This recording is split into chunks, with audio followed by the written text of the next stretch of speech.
चलू बम बम जतै मोर उगना बसे।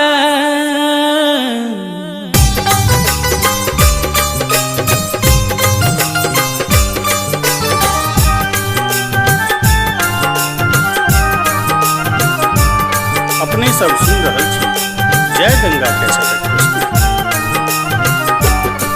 चलू बम बम जतै मोर उगना बसे। चलू बम बम जतै मोर उगना बसे। बांगी बाके धाम चलो चलू बम बम जतै मोर उगना बसे।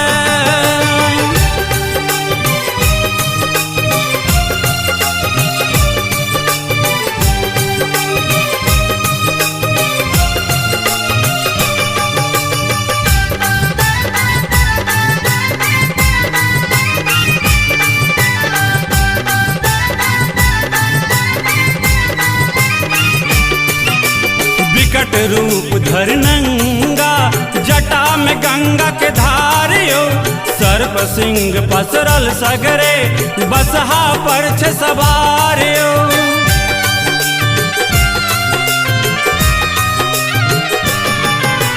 विकट रूप धर नंगा जटा में गंगा के धारियो।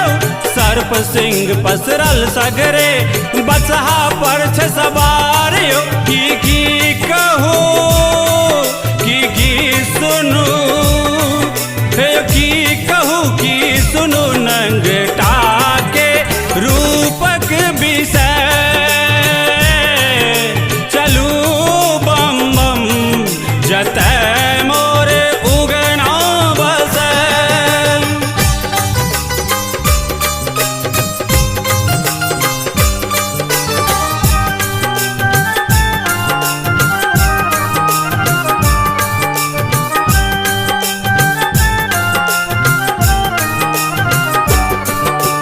धन्य बेला विद्यापति धन्य बिस्फी ग्राम यो।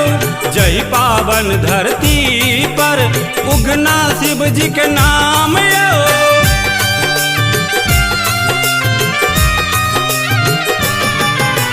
धन्य बेला विद्यापति धन्य बिस्फी ग्राम यो। जय पावन धरती पर उगना शिव जी के नाम यो। हीरा पेलो मुदकी केलो हीरा पेलो मुदकी केलो सुधीरा सदिखन कने।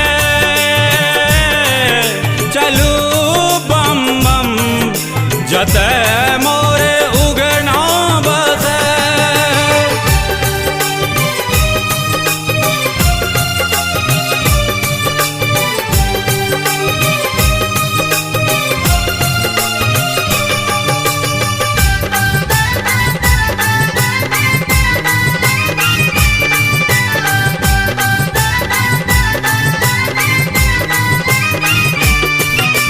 भीट ग्राम सन ग्राम नहीं वैद्यनाथ सन आन नहीं।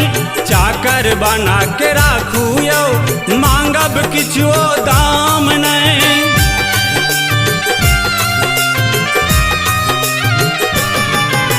भीट ग्राम सन ग्राम नहीं वैद्यनाथ सन आन नहीं।